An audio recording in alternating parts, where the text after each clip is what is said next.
Okay, so ito yung demonstration kung paano gamitin ang ating item analysis pooler. Una, punta kayo sa link na to.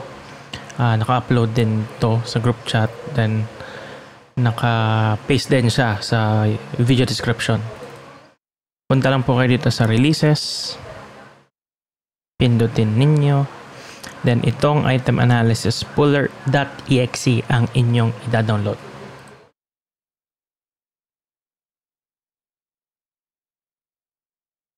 Po, 35 MB yun.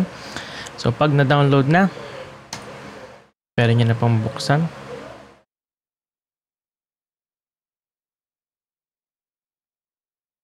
Yan. Kung ito po lumabas, more info, run anyway.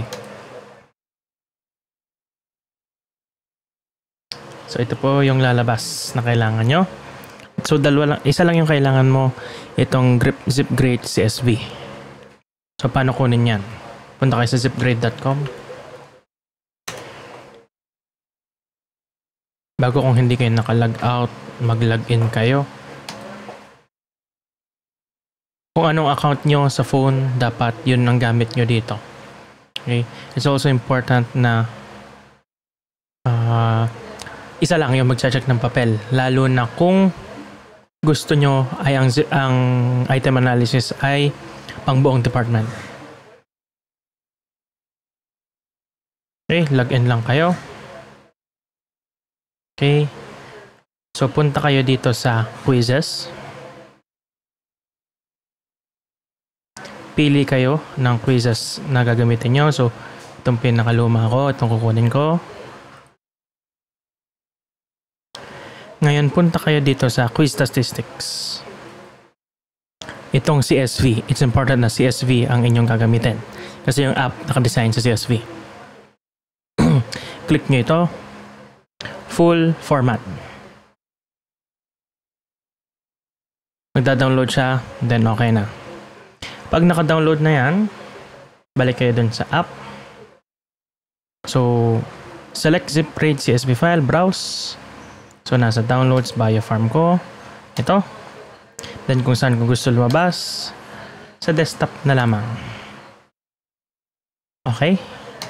Kayo kung saan nyo gusto. Then, generate. Anong itsura niya? Ito dapat ang itsura niya. Okay. So, kaka-copy-paste nyo na lang. So, yung Excel file looks like may top 10, may bottom 10. Okay po. Yan naman, bagay kaka-copy-paste nyo na dun sa standard form. So, may standard form. Ito yung standard form. Oh, so, ang gagawin nyo na lang, hindi maglilipat kayo. Top, 1 to 50. Oh. Pag right-click, formula, values. O, tapos. Kaso, na-code ko na 1 to 10 lang pala. Pwede palang hanggang 12. Pero anyway, bago 51 to 100. In my case, up to 70 lamang magagawa. Lipat tayo. Dito naman, paste. Ayan, para then bottom 10 hanggang 50.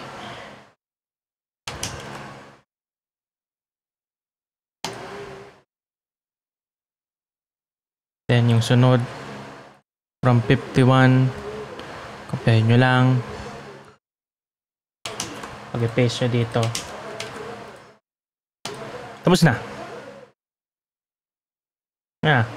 Okay na. Item analysis ka na. Ayan, bakit hindi ito nagana? Baka kasi dahil malitan number. Naka-divide by 0. Okay. Kasi hindi ko na ilagay ang number of students ko. Ano ba number of students ko? 27.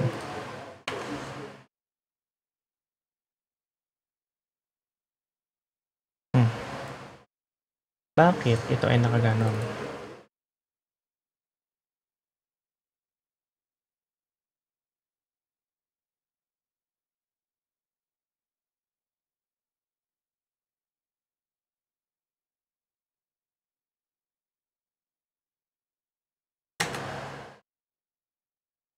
Okay, hindi lang kita. Okay. Okay naman. May data naman, hindi lang kita.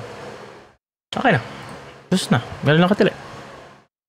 So, kailangan nyo na talaga gawin ay mag-extract ng data sa ZipGrade. In-automate ko na yung buong process ng pag-extract ng important na data from the ZipGrade. Kusa nang lalabas ang ating